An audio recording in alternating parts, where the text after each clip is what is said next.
Hello and welcome back to my channel. My name's Emily and I love to talk about books and reading, and it has been brought to my attention recently that I have not done a monthly reading wrap-up in quite a while, and someone said, hey, you should do that. This is going to be a wrap-up of May, June, and July. So 15 books across the 3 months. Let's just get right into it. So the first book that I read in May was Daisy Jones and the Six. I've actually read this before as a physical book, and then I watched the show, and then this third time around, I guess second, because the show doesn't count as reading it. The second time around, I listened to it as an audiobook because I had heard so many times and from so many people that it's just a phenomenal audiobook.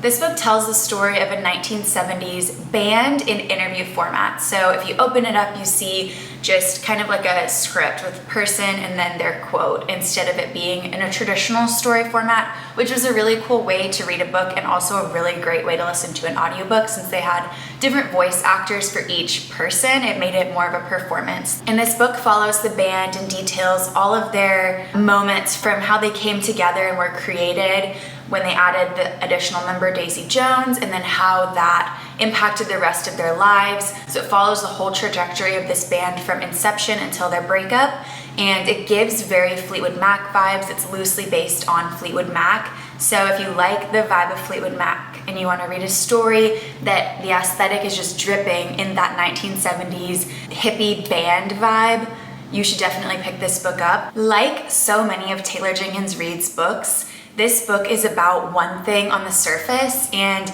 many things underneath that it explores through themes. So on the surface, you pick this book up thinking you're going to read about a band, but you're actually in reality reading about love in many forms, addiction, heartbreak, and forgiveness. These characters weaseled their way into my heart, and I just felt everything for them. If you love to get attached to characters, this is the book for you. I listened to this book on a road trip by myself to Colorado, and I think it was like 9 hours in the car, and so I listened to it almost all in one sitting. It was that good that those whole 9 hours of me driving there were a breeze. Maybe more than 9 hours. Maybe it was 12. I don't remember.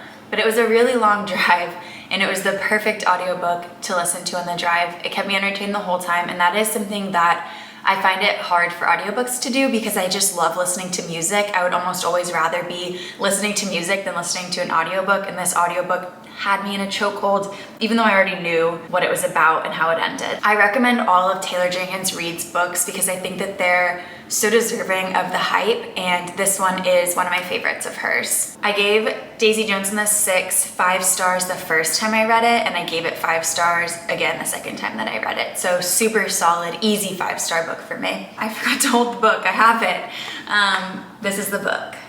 The next book that I read, I don't have a copy of because I listened to this solely as an audiobook, and this book was Project Hail Mary by Andy Weir.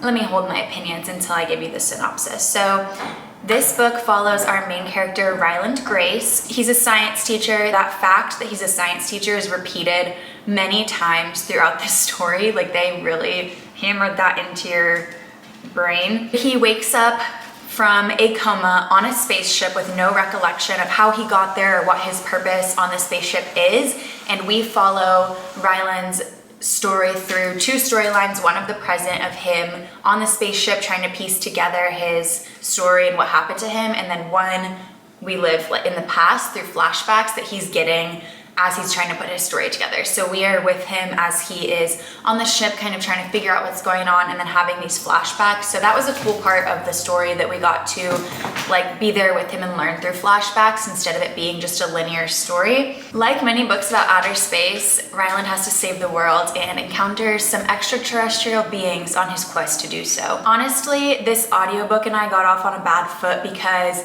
I was on the same road trip but on the way back from Colorado to Texas, and so it was within the 72-hour period that I did both of these drives, and I was just tired of being in a car. Like, anything I listened to or read, I feel like I probably wouldn't have loved. I am such the type of person that their environment really affects their enjoyment of a book. Like if I'm reading something that I'm not in the mood for or that I'm in the wrong place for, can you drop it? I feel like I never enjoy it as much. So I feel like I always really have to try to match up whatever I'm reading with the mood that I'm in and the vibe that I'm in. I made kind of a list of things that I liked about the book and things that I didn't like about the book because I read this with a book club and the reviews from everyone else in the book club were overwhelmingly positive. And so I was like, okay, I really need to think about like why I'm not enjoying this book. So the things that I liked were Rocky, the alien that Ryland encounters. He was just such a cute character and their relationship was really enchanting. The way that they communicated and learned about each other's worlds through each other I thought was very wholesome, and they had a great relationship throughout this book that was really, really adorable. I really liked how Ryland would explain things about the human race to this alien because it gave a different perspective on so many of the things that are just taken for granted in our day-to-day. Things like numbers and sight and all these different concepts.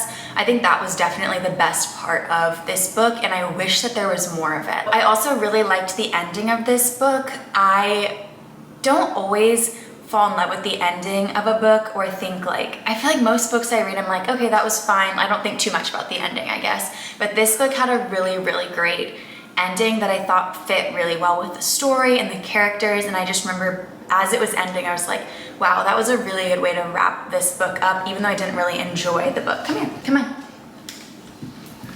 The things that I didn't like about this book were the main character, Ryland, and so that made it really difficult to read because for so much of the book we are just stuck with Ryland. We don't have a lot of supporting characters until Rocky comes into the picture, and he started to really just annoy me a little bit being stuck in his head, and we literally spent so much time alone with this man on a spaceship. So not liking him really felt like it made an impact on my enjoyment of the book because we spent so much time with just him. He was self-deprecating in a way that I didn't find endearing or funny, and he was just really repetitive, and he would say like, oh, I'm a scientist, that's how I know this, over and over again, and it felt like the author wasn't trusting the readers to remember certain things. Like at a certain point, I'm like, I know what he does, I know why he knows this, I know why he's explaining it, like I know why he's able to break it down at a more elementary level. You don't have to say it 40 times. That drives me crazy in a book when an author is so repetitive because I'm like, do you not trust that your readers read that, took that in and understand it and are applying it to the rest of the book? Like,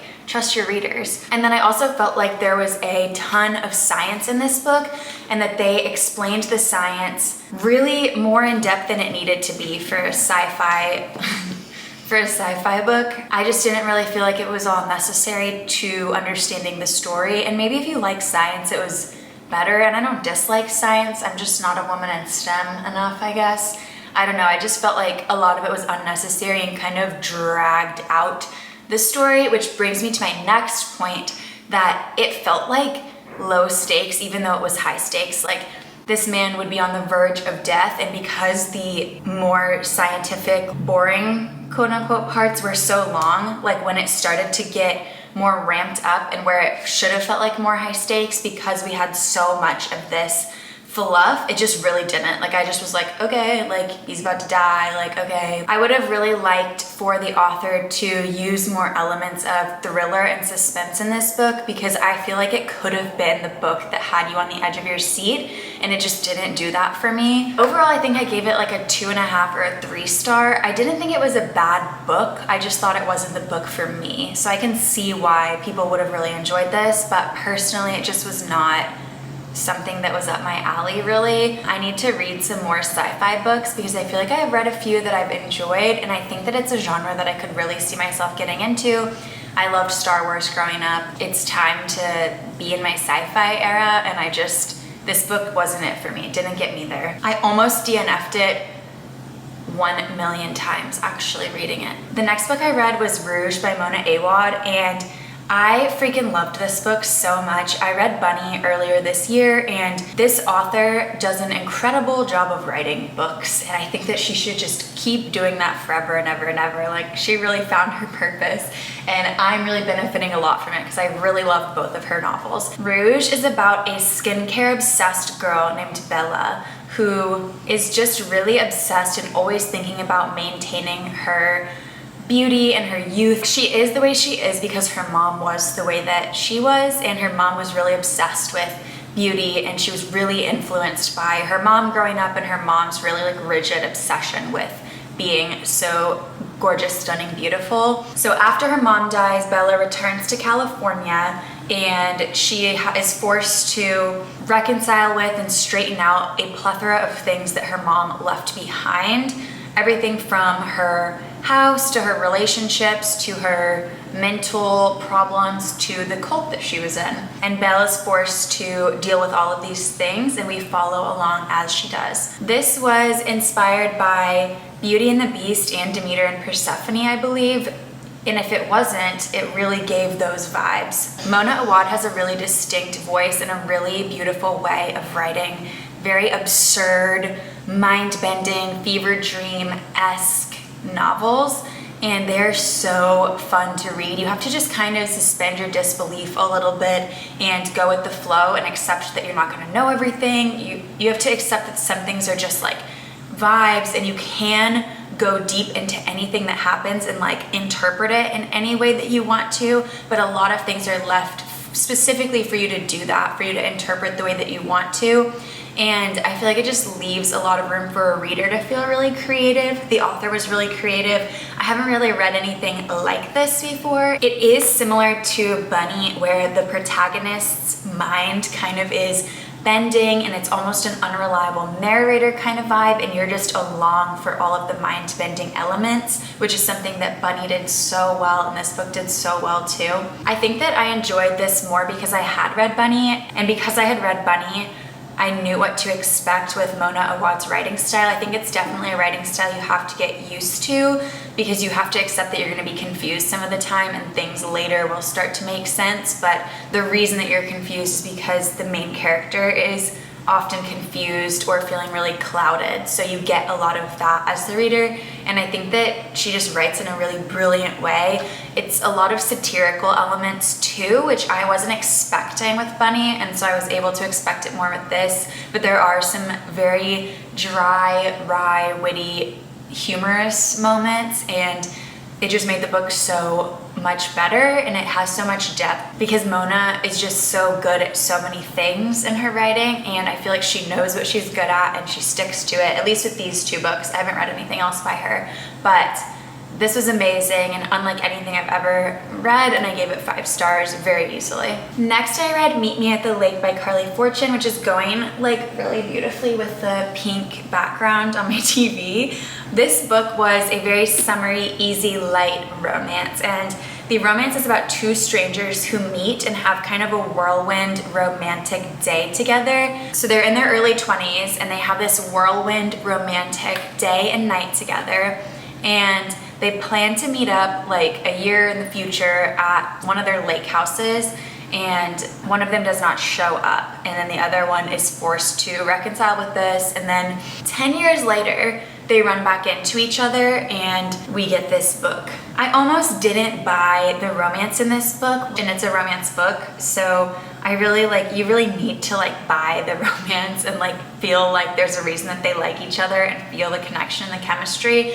And in my head, they only spent so long together, so I just didn't buy that after 10 years they would still be hung up on each other. I know it can happen, but the way that it was written, I just was a little skeptical, and it made me not enjoy the book as much. This book could have been successful if the author had made us feel like this romance was possible and really drawn us in, but instead I feel like it has to be a lot of self-insertion, and you probably will really like this book if you've had a similar situation, but I don't think the author really sells the romance and the feelings, and I would have really enjoyed this book if she had, and if she had made us really believe as readers that this romance is possible and had us yearning, but it didn't really feel like that to me. I think that the love interest was also not as emotionally fleshed out as our female main character, so it led me to just not feel connected to him at all. She did a good job with building up the emotional background and backstory of the female main character, but not really the male main character or their mutual relationship and their mutual feelings.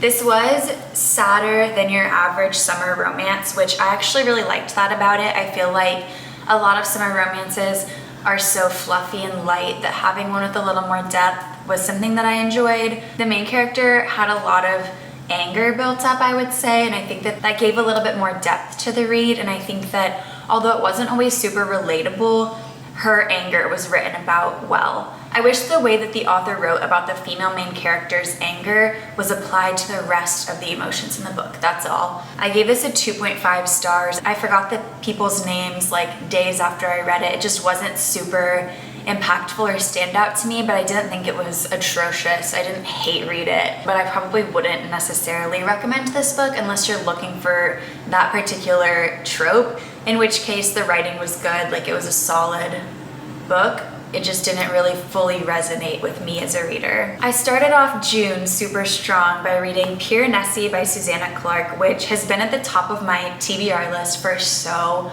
long, and it was one of those books that I was like, the way I've heard it talked about, the things that I knew about it, which weren't a lot, but the things that I did know about it going in made me feel very confident that I was gonna love this book. And I don't know why, I always wait to pick those books up. In my head, they're gonna be a little bit harder to read. It wasn't really hard to read at all. It wasn't hard to get into at all. It was great. And let me back up a little bit before I start raving and tell you what this book is actually about. Actually, I so lied. I had heard about this book so many times and nobody talked about the synopsis. Everyone said this is something that you should not really know the synopsis going into because it makes it so much better and stronger of a read. And I fully agree with that. This is so much better if you don't know the plot of what this book is about, so I'm just gonna speak to the vibes of this book. And I will read you the back of the book. Piranesi's house is no ordinary building. Its rooms are infinite, its corridors endless, its walls lined with thousands upon thousands of statues. Within the labyrinth of halls, an ocean is imprisoned. Waves thunder up staircases, rooms are flooded in an instant. But Piranesi is not afraid. He understands the tides as he understands the pattern of the labyrinth itself. He lives to explore the house. There is one other person in the house, a man called the Other, who visits Piranesi twice a week and asks for help with research into a great and secret knowledge. As Piranesi explores, evidence emerges of another person, and a terrible truth begins to unravel, revealing a world beyond the one which Piranesi has always known. The New York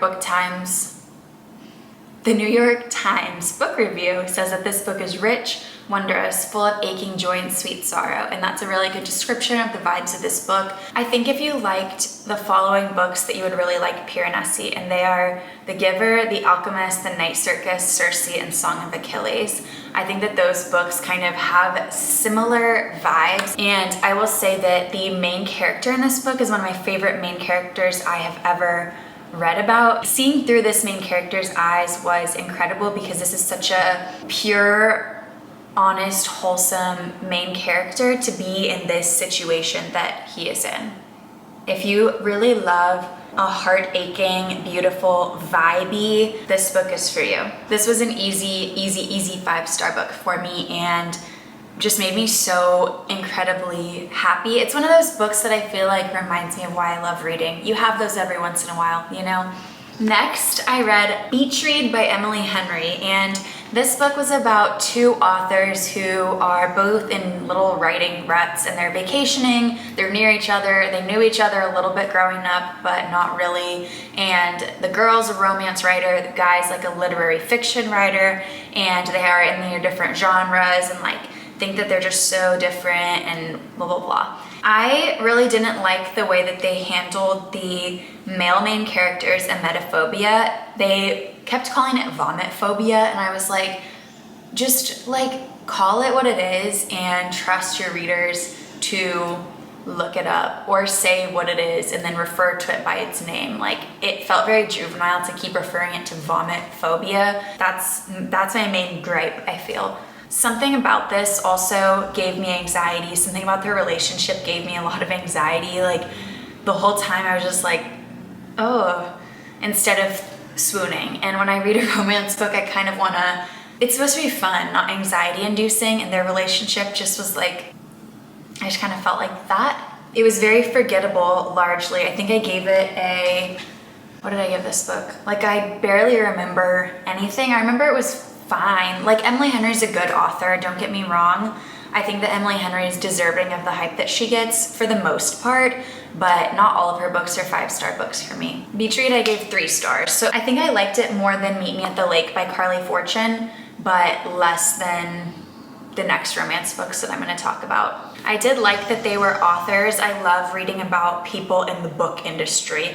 It's like a very obvious trope for books to have main characters that like to read, because it's inherently relatable for a reader to be reading about a character that likes to read, obviously. The next book that I read was an audiobook, and it was called Art Matters by Neil Gaiman. This was a 48-minute long book, so it was perfect for a Monday morning. I think it was a collection of speeches that Neil Gaiman has given before, like speeches, blog posts. So it made a really good audiobook, and it felt really inspiring. I listened to this on a Monday morning, and it set the tone for my week and made me remember that I have a larger purpose, and that the art that I make and the ways that I'm creative matter so much, even if it's not my whole job or everything that I do. It just made me feel like, wow, there's so much purpose in everything that I do, and there's creativity in everything. And I loved how short it was, how concise it was. I would fully recommend this to anyone that's feeling like in a rut, or if you just want to feel like a little extra inspirational, or if you are behind on your reading goal and you want something really short, because that counts as a book to me, and it was only 48 minutes. So definitely recommend. Gave this a 5 stars pretty easily. Thought it was just really great, wholesome reminders for anyone. The next book that I read was Neverwhere by Neil Gaiman. After listening to Art Matters by Neil Gaiman, I was like, I should stay on this Neil Gaiman kick. I've read 2 of his children's books and none of his adult books, so I decided to just pick one kind of at random, and I buddy read this with Marissa, who I'm really glad that I got to share this experience with. It felt a little like trauma bonding because we both really didn't like the book. It was around this time that I started to feel in a reading slump. This takes place in London and follows Richard Mayhew, who is just a regular old guy, and he stumbles across this girl that's bleeding on the sidewalk in need of help and decides to help her, and then in helping her becomes intertwined in her world, which is a world on the underside of London. And this world is very dark and creepy and twisty, and it contains a lot of monsters and saints and murders, and Richard Mayhew has to join this girl that he helped and her band of friends as they take on this quest to protect the underworld kingdom. It felt really all over the place. I feel like I really was just aching for more plot throughout this book. I felt extremely disconnected to the characters. Like, me and the characters, I did not care if they lived or died in a lot of ways. Like, I just didn't feel a strong connection to any of them really, which is crazy because Neil Gaiman's books, like Coraline and the Graveyard Book, I felt really like good with those characters. It took me a little bit to get into the Graveyard Book, but after I was in, I was like, love this guy. These guys I just didn't really like. I don't know how else to explain it, that I didn't feel a strong connection to them at all. The things that I did really like about this book were the pretty writing style. Like, Neil Gaiman is beyond a doubt just a really good, solid writer, and there were a lot of just really well-crafted sentences and really pretty words. So I always enjoy reading someone's books that just has like a really beautiful, elegant way of writing. And the other thing that I really liked about this book was a sense of humor. Neil Gaiman is from the UK, I believe, which is where Douglas Adams, who wrote The Hitchhiker's Guide to the Galaxy, is from, and they have a very similar sense of humor that I feel is unique to someone from the United Kingdom, and it's really fun to read about, really cheeky, if you will. I wanted to DNF this book so bad, but because I was feeling in the reading slump a little bit, I was kind of just like, let me just finish this and buddy reading it. Marissa and I both, I think, almost DNF'd it many times. I really like that I can reference this book now to her though, because they talked about rats a lot and they talked about minding the gap, and the memes are great now, like the memes about minding the gap and the memes about rats. Like, I'm sending them to Marissa. We have something now, like a little bit between us, but ultimately I would say that I would give that all up to get the time back that I spent reading this book. Okay, that brings us to July, the month that we are in currently, maybe last month by the time that I post this. And the first book that I read in July was This Summer Will Be Different by Carley Fortune, which is by the same author as Meet Me at the Lake. And this one I thought was way better than Meet Me at the Lake. This was a summery romance novel about Lucy, who's a tourist vacationing on Prince Edward Island. She goes to this island, and the first time she goes to this island, she hooks up with this local, and she's like, oh my god, he's hot, he's like great, it's casual. And then that guy ends up being her best friend's brother, and her best friend had said, whatever you do, don't fall in love with my brother. She's already slept with him, but he's totally off limits, and so we just get these years of her going and vacationing on this island where he lives. And she's with her best friend, trying not to have a crush on this man that she has a crush on. So the tension is thick, the buildup and the yearning happens over a decade, and it was great. It was so fun to read about. You truly are just gallivanting around this island with two best friends, and you're eating oysters with them, and you're tanning and going on walks. And the book is a really, really fun summery read. I would say that this overall was so much more fun than Meet Me at the Lake. And if you're looking for something to just sink into on the beach, and if you're looking for a male main character that you will fall in love with and have a crush on, this is the book for you. It's so good. This book also made me feel a lot of hope for the future in some ways, because they just had such a beautiful, like, happy vibe. That's all, like, a fun, a good vibe. I think I gave this 4.5 stars because it was wholesome, it was good, like it was almost everything was perfect about this book. And I usually don't rate romance books that high, so that really speaks to this. I feel if you're not a huge romance person, you still might like this. Read it on the beach. I've been in such a light-hearted read type of mood, like wanting to reach for things that are just gonna be easy to read, which has brought me to a lot of romance books and a lot of YA books. We see that trend continue with the next book that I read, In 5 Years by Rebecca Serle. In 5 Years takes place in New York City, and it follows this woman who is very type A, has a 5-year plan. Her name's Dani, and we get to go on this journey with her, and she's just living in NYC, and she's doing her thing. She has like perfect boyfriend, like by the books her life is like perfect. She's obsessed with her work, like very type A. And then she has this vision of 5 years in the future, and she's in bed with a man who is not her fiance, and she like sees the TV and she's like, oh my god, it's 5 years in the future. And she like feels such strong feelings for like, oh my gosh, what is going on? And then she wakes back up in her normal life, and then we get to just live with her all the while being like, what's going on? What's leading up to this in 5 years? And she's the whole time being like, what's leading up to this? How can I avoid this and not rupture my perfect like type A bubble of a life that I've created for myself? This book, I think the overall theme of it was, it's not what you expect. The romance isn't what you expect. The thing that happened in 5 years and the events that led up to it is not what you expect. And I really, really appreciated that about this book, because I feel like it was trying to teach you a lesson of things don't always work out the way that they're going to, and nothing is gonna turn out how you expect it to. And that doesn't mean that it's gonna be bad and that there's not gonna be beauty in it, but it is not gonna be what you expect. And that theme was really well interwoven into this book in many different ways, and I really appreciate the way that the author did that. It felt very intentional. It felt like there was a bigger purpose to this book than just the on the surface like romance.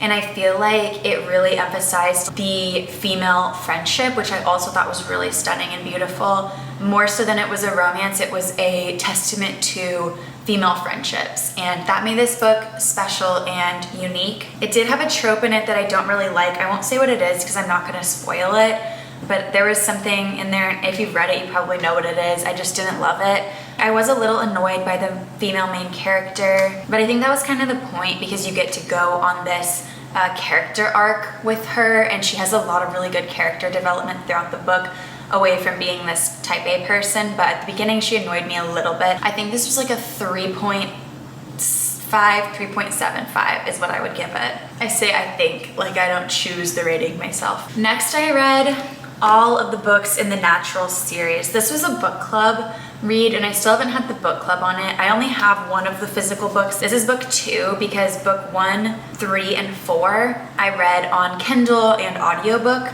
Only book 2 did I buy in person. So I'm holding book 2, but I'm going to talk about book 1 / the overall series. The Naturals follows Cassie, who is a 17-year-old natural at profiling people, and she gets recruited into the FBI onto this team of other kids who are naturals at different things such as profiling, reading emotions, detecting lies, and stuff like that. If that sounds cheesy to you, that's because it is. You have to suspend a lot of your disbelief, like, why would the FBI put a 17-year-old in this situation? Like, it's not really possible for someone to be a natural FBI agent and require no training. But it was extremely fun, and if you liked Criminal Minds and you like, I loved Criminal Minds, okay? And I feel like a lot of people like don't like Criminal Minds. You either like are obsessed with Criminal Minds or you just like haven't seen it. I don't know. It's so good. And this brought that vibe for me a lot. I think that if you are looking for something kind of silly YA and you really liked Criminal Minds, like, you will think these books are just a hoot and a holler. They were so fun. It's not serious. They're not like amazing books. I would have eaten these up though when I was 15, 16, and I still kind of ate them up because I read them all within, I think, a 16-day period, all 4 of these books. They're extremely fast, easy reads. If you miss picking up a book and starting it and then finishing it in the same day or within like the same weekend, these are great because that brings that feeling back. And if you read as a hobby when you were little, like, that's what kids' books do. Like, you can just start one day and finish it the same day, and that is so fun. I gave it a 3.5 stars overall. Whenever I rate books, I'm always rating them against their specific genre, so this got a 3.5 in the young adult genre because there were a lot of things about it that felt really cheesy, but I couldn't hold them against this book because it is a YA book. It's gonna read like more of a book for 15-year-olds because it is. And that's okay, and that's beautiful sometimes when you need to just truly turn your brain off. That was The Naturals and kind of an overview. Killer Instinct specifically, I think, was my favorite book of this series. I gave this like a 3.75 or 4 stars. I really didn't see the ending coming. Jennifer Lynn Barnes can really take you and throw you for a loop. She really was making me just like, oh, I did not see that coming at all of the books, I think. There was a plot twist in the last one, I think, that I was completely expecting, but everything else that happened, and these were very twisty, I was not expecting. The third one in the series, All In, I felt like was pretty, it's overdone. The whole like thing that the killer, because this is serial killers, whatever, I said FBI, but I didn't say serial killers, I guess, but they're profiling serial killers, and one of the like serial killers' MOs in the third book just was like, I'm like, okay, we've seen this done so many times before. If you've watched any crime show, you've seen the Fibonacci sequence be like the inspiration for a serial killer. I'm like, is that common? Books and media love to just be like the Fibonacci sequence, and we're like, oh my God, circles. But it's cool, I like it every time, I eat it up. The third one was my least favorite of the series. It kind of dragged. It was like a 3-star-ish for me. And then Bad Blood, the very last one, I was kind of tired of them at the point that I was reading them, but Bad Blood was like bonkers, off the wall, like, what is going on? This is crazy, all over the place, but like really fun. I would say, yeah, read the first one. If you like the vibe, keep going. If you're having fun, keep going. By no means are any of them groundbreaking must-reads, but if you're looking for something that you want to just finish in one day, have I said that enough times? The final book that I read in July, and it's not over yet, but I don't think I'm going to finish anything else. So the last book that I read in July was Roll Me Up and Smoke Me When I Die by Willie Nelson, and this is a memoir about Willie Nelson's life. He's a famous country singer. He knows a lot of famous country singers, so we get to just go on the road with him. This book was delightful. It read more like a journal. There were a lot of song lyrics, jokes, excerpts of pieces of writing from his family members and his friends about his life. And if you are interested in Willie Nelson, country music, it was a delightful read. It was really fast, really short. It wasn't like a serious memoir. It reminded me of how I journal, like very disjointed, just kind of stream of consciousness almost in some places. And this is a really good memoir to read if you are like why are all memoirs so depressing? Can I please read a memoir that isn't depressing? Willie Nelson's memoir is not depressing. It is, come here, come on. Willie Nelson's memoir was a lot of things, but it certainly was not depressing. And a lot of memoirs are, and I've heard people talk about wanting happier memoirs, so this is the memoir for you, if that is you. Those are the 15-ish books that I read in May, June, and July. I would love to hear in the comments what y'all are reading this summer, what the vibes are, like what kind of books that you've been into, any niche obsessions, because the reason that I read Willie Nelson's memoir is because I've been hyper fixating on going two-stepping lately, listening to a lot of country music and at a lot of country bars. I live in Austin, so there are plenty to choose from, which drove me to read Willie Nelson's book and brings me back to my point of like always wanting to read something that goes with the vibes and the mood that I'm in. So I'd love to hear what vibes you have been enjoying and what you've been subsequently reading. Thank you so much for watching. It's been a while. Let me know if you like the longer video format and the 3-month wrap up versus 1-month wrap up, or if you'd want to see like a wrap up every single month. I love just the open-ended, here's what I've been reading. So I would be happy to film more of these. Just let me know what you like and have a wonderful day. Bye.